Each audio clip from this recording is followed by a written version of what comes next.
a video lecture series in the topic differential equation. So first of all, we will look after method of variation of parameters. So what is method of variation of parameters and how can we solve CF, CS and PI, and I will tell you what is CF, CS and PI.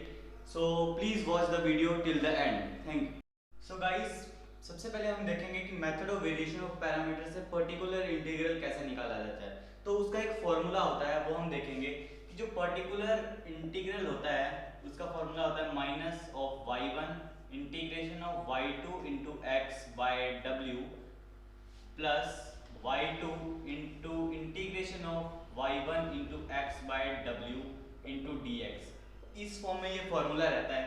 तो इसमें w क्या होता है, y1 y2 क्या होता है, x क्या होता है, ये मैं अभी आपको वीडियो में डिस्कस करूंगा। तो w denotes for the Wronskian।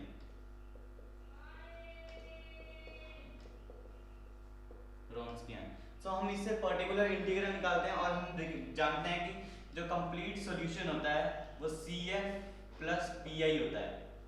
और CF कैसे निकलता है उसके लिए भी एक फॉर्मूला होता है। Method of variation of parameter से हम इजीली इसे सॉल्व कर पाएंगे। CF is equal to C1y1 plus C2y2। So इसमें y1 क्या रहेगा, y2 क्या रहेगा, वो हम एक एग्जांपल के थ्रू डिस्कस करेंगे। सो गाइस चलिए हम एक एग्जांपल लेते हैं। सो गाइस एग्जांपल देखते हैं। y double dash minus 6y dash plus 9y is equals to e to the power 3x by x square. तो हम जानते हैं कि जो y डबल डैश रहता है वो किसी भी चीज का डबल डिफरेंशिएशन रहता है जिसे हम d स्क्वायर y से लिखते हैं। और y डैश क्या रहेगा, किसी भी चीज का एक बार डिफरेंशिएशन, तो इसे हम 6 ऑफ dy लिखेंगे plus 9y is equals to e to the power 3x by x square. अब हम सॉल्यूशन निकालना है तो जो इस वैल्यू को हम 0 के इक्वल पुट करते हैं, तो d square y minus 6dy plus 9y is equals to 0। और हम क्या लिख सकते हैं, यहाँ से हम y को कॉमन ले लेंगे तो d square minus of 6d plus 9 into Y is equals to 0।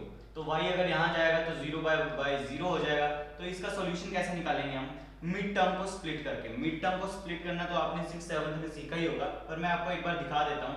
जैसे ये इसका प्रोडक्ट 9 है तो हमें किसी तरह प्लस माइनस करके यहाँ 6 आना चाहिए और उसका प्रोडक्ट भी 9 बनना चाहिए।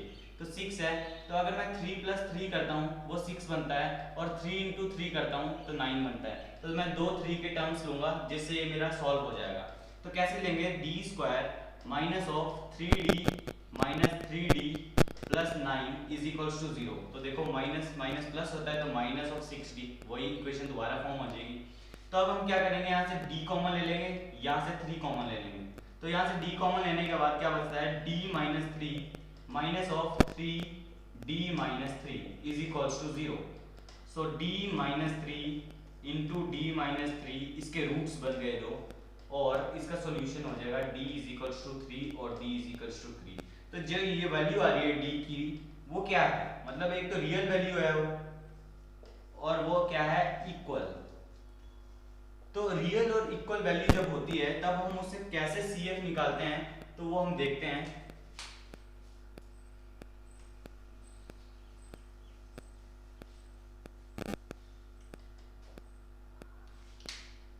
तो मैंने जैसे देखा था कि CF की वैल्यू क्या होती थी, C1y1 प्लस C2y2 ये होती थी।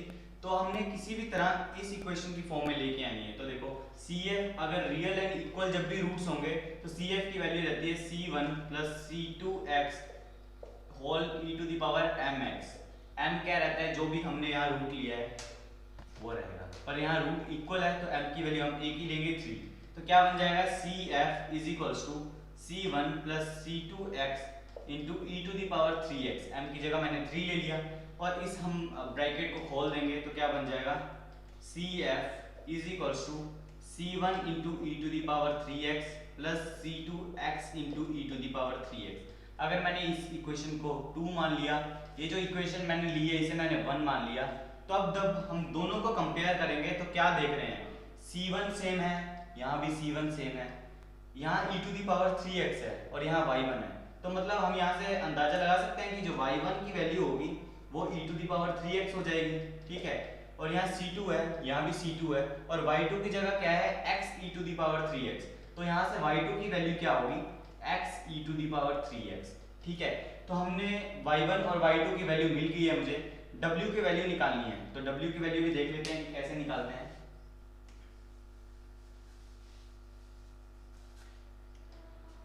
सो गाइस w क्या था, y1 y2 y1 dash y2 dash.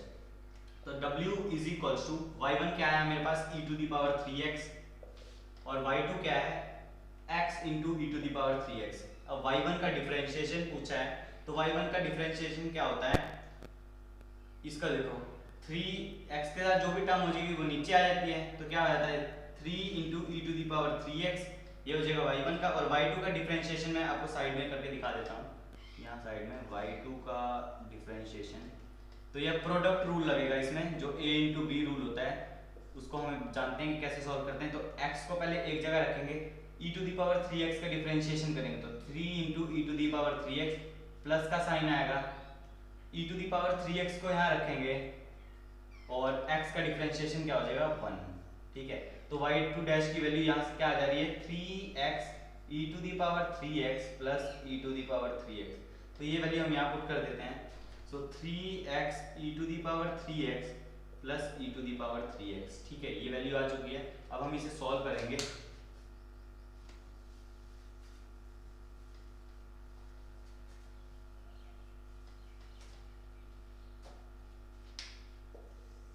तो देखो क्रॉस मल्टीप्लाई करेंगे, डिटर्मिनेंट को सॉल्व करने के लिए हम क्रॉस मल्टीप्लाई करते हैं।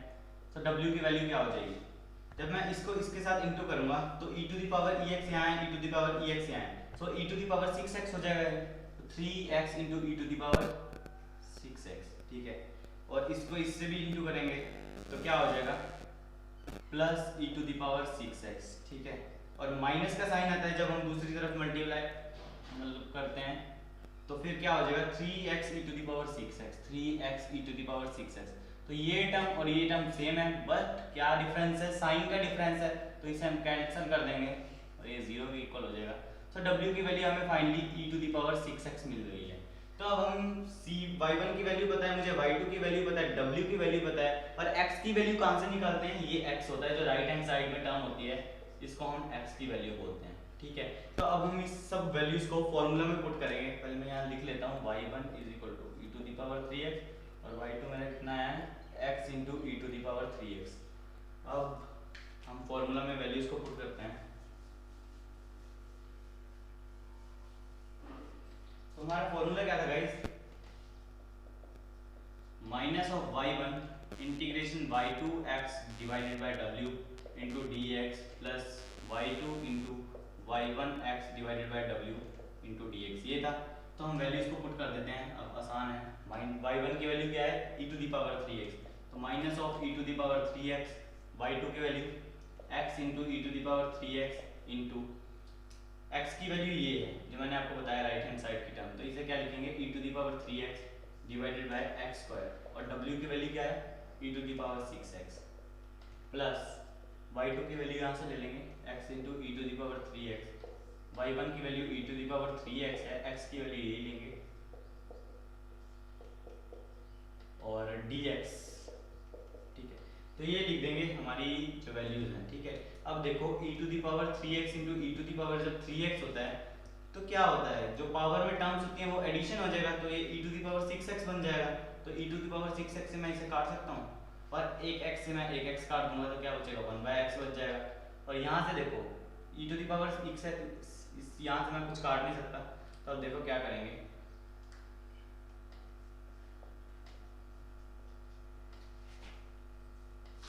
और w की वैल्यू मैंने यहाँ लेना भूल गया था e to the power 6x, तो ये देखो e to the power 6x से ये भी e to the power 6x cut जाएगा।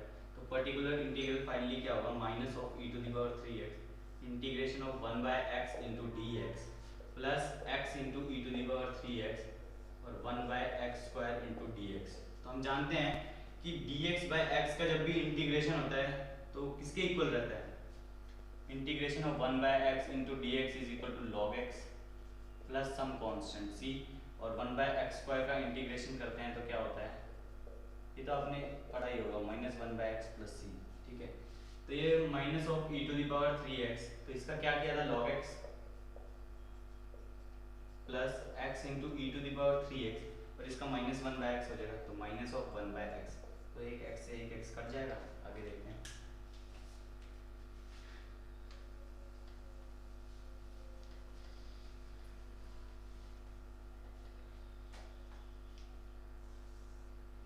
तो पर्टिकुलर इंटीग्रल फाइनली मेरा क्या आ गया, -e⁻³ into log of x और -e⁻³x। यहाँ से हम अगर फाइनली सॉल्यूशन देखें तो -e⁻³ हम कॉमन भी निकाल सकते हैं, तो log ऑफ x प्लस 1। तो ये गाइस हमारा पर्टिकुलर इंटीग्रल निकल चुका है। सो हम कंप्लीट सॉल्यूशन कैसे निकालते हैं। कंप्लीट सॉल्यूशन मैंने आपको बताया था कि CF प्लस PI होता है। तो CF मैंने आपको दिखाया था निकाल के, जो वैल्यू निकली थी वो वैल्यू हम यहाँ पुट कर देंगे, और PI की वैल्यू यहाँ, ये जो वैल्यू आई है ये यहाँ पुट कर देंगे, तो कंप्लीट सॉल्यूशन हमारा निकल जाएगा। सो गाइस इसके ऊपर मैं और एग्जांपल्स भी लेके आऊँगा। So guys thank you for watching this video. Differential equation के ऊपर मैं सीरीज लेके आऊँगा और मैं नई नई वीडियोस लाता रहूँगा। अगर आपको इसके अलावा किसी भी टॉपिक पे वीडियोस चाहिए तो प्लीज़ कमेंट सेक्शन में ज़रूर बताइएगा, और वीडियो को लाइक करिए, चैनल को सब्सक्राइब करना ना भूलिएगा, और बेल आइकन को दबाइए ताकि आपको नोटिफिकेशंस आ सके। Thank you.